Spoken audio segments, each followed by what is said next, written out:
Значи, Цветан Сков беше в Тренто и сега го даваха под наем за една година на Конил.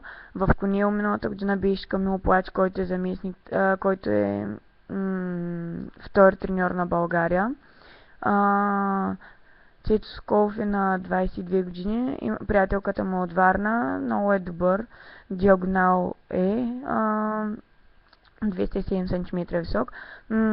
Матей Казийски се отказа, тъй че няма да говоря за него. Найден Найденов е треньор на Марек, обаче сега хвана отбора в много трудна ситуация и направи много хубави неща.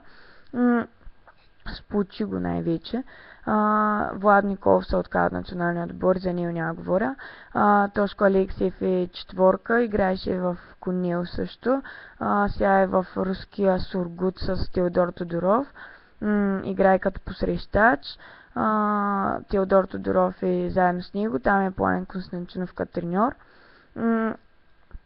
Теодор Тодоров е много добър център, 2,8 е висок, Тошко Алексиев е 200 см. Много е добър също Тодор Скримов.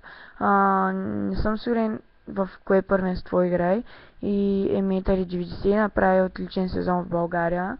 Надявам се и другите сезони да играете. Сега чай малко.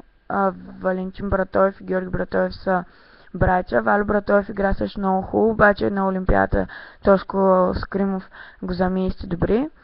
Георги Братоев покаже едно добро израстване, че Андрей не трябва, смисъл, Георги е много по-добър от него, защото спечели най-добър разпределител на Олимпиада и на Световната лига.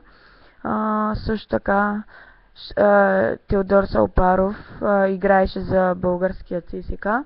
Много добро либеро е. За мен той трябваше да спечели най-добро либеро. Чай сега. Ники Николов и Виктор Йосифов са невероятни центрове. За Найден Найденов казах и да, това е.